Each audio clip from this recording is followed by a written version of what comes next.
எனக்கு அன்பான சகோதர சகோதரிகளுக்கு நம் ஆண்டவராகிய இயேசுவின் நாமத்தில் என் அன்பின் வாழ்த்துக்கள். இன்றைய நாள் செய்திக்கான வார்த்தை யோனா 2:2.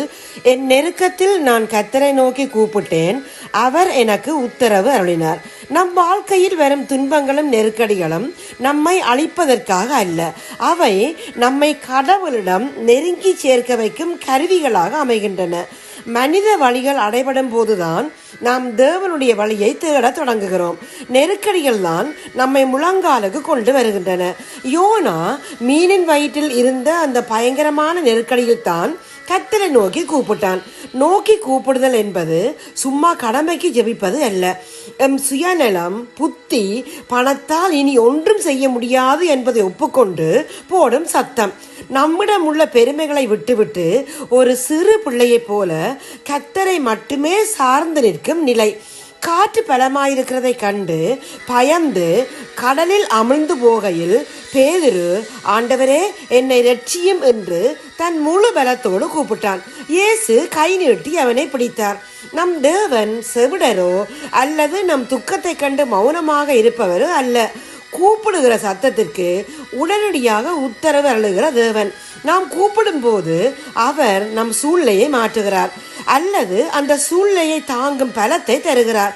எசேக்கியா ராஜா மரண நெருக்கடியில் அழுது ஜெபித்த போது கர்த்தர் அவனுக்கு பதிலளித்து 15 ஆண்டுகள் ஆயுசு நாளை கூட்டி கொடுத்தார். இதோ உங்களுக்காக ஒரு குட்டி கதை. அந்தோணி என்ற அனுபவம் வாய்ந்த ஒரு மாலுமி ஒரு முறை கடலின் நடுவே தனது சிறிய படகில் மீன் பிடித்து கொண்டிருந்தான். திடீரென்று வானம் இருண்டது. பயங்கரமான புயல் காற்று வீச தொடங்கியது. ராட்சத அலைகள் அவனது படகை தூக்கி வீசின. படகிற்குள் தண்ணீர் புக தொடங்கியது. அந்தோணி தன் திறமை முழுவதையும் பயன்படுத்தி படகை திருப்ப முயன்றான். தண்ணீரை வாளியால் இறைத்து வெளியேற்றினான். ஆனால் புயலின் வேகம் அவனுடைய மனித பலத்திற்கு அப்பாற்பட்டதாக இருந்தது. படகு எப்போது வேண்டுமானாலும் மூழ்கலாம் என்ற இக்கட்டான நிலை உருவானது. மரணம் தன் கண்முன்னே நிற்பதை அந்தோணி உணர்ந்தான். அது அவனுடைய வாழ்வின் ஆக பெரிய நெருக்கடி நேரம். தன் சுய திறமையால் இனி ஒன்றும் செய்ய முடியாது என்பதை அவன் ஒப்புக்கொண்டான். அவன் படகின் நடுவே முழங்காலிட்டு கைகளை வானத்துக்கு நோக்கி உயர்த்தி, ஆண்டவரே நான் அழிகிறேன், என்னை காப்பாற்றும் என்று தன் ஆத்துமாவின் ஆழத்திலிருந்து சத்தமிட்டு கூப்பிட்டான். அடுத்த சில நிமிடங்களில் ஒரு பெரிய அதிசய கப்பல் அந்த புயல் இருளுக்குள் இருந்து வெளிப்பட்டது. அந்த கப்பலில் இருந்தவர்கள் அந்தோணியின் கூக்குரலை கேட்டு அவசரமாக மீட்பு கயிறுகளை வீசினர். அந்தோணி பத்திரமாக அந்த பெரிய கப்பலில் தூக்கிவிடப்பட்டான். அவன் ஏறிய சில நொடிகளில் அவனது சிறிய படகு கடலுக்குள் மூழ்கியது. இதை கேட்டுக்கொண்டிருக்கின்ற எனக்கு அன்பானவர்களே, நெருக்கத்திலிருந்து கர்த்தரை நோக்கி கூப்பிட்டேன், கர்த்தர் என்னை கேட்டருளி விசாலத்திலே வைத்தார் என்ற வார்த்தையின்படி இந்த கதையிலே வந்த அந்தோணி தன் நெருக்கத்திலே நடுக்கடலில் தத்தளித்த நிலையிலே கர்த்தரை நோக்கி கூப்பிட்டு பிழைத்து கொண்டான்.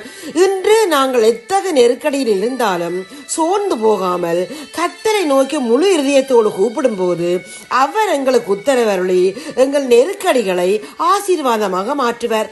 எப்பேற்பட்ட ஆழமான துயரத்தில் இருந்தும் அவரால் தான் எங்களை மீட்க முடியும். இந்த விசுவாசத்தோடு இப்போது நாங்கள் ஜெபிப்போம். எங்கள் அன்பின் பரலோக தகப்பனே, இந்த நாள் வார்த்தைக்காக உமக்கு நன்றி அப்பா. எங்கள் வாழ்க்கையில் பல்வேறு விதமான புயல்களும் நெருக்கடிகளும் இக்கட்டான சூழ்நிலைகளும் வரும்போது நாங்கள் சோர்ந்து போகாமல் உம்மை மட்டுமே நோக்கி பார்க்க எங்களுக்கு உதவி செய்யுங்கப்பா.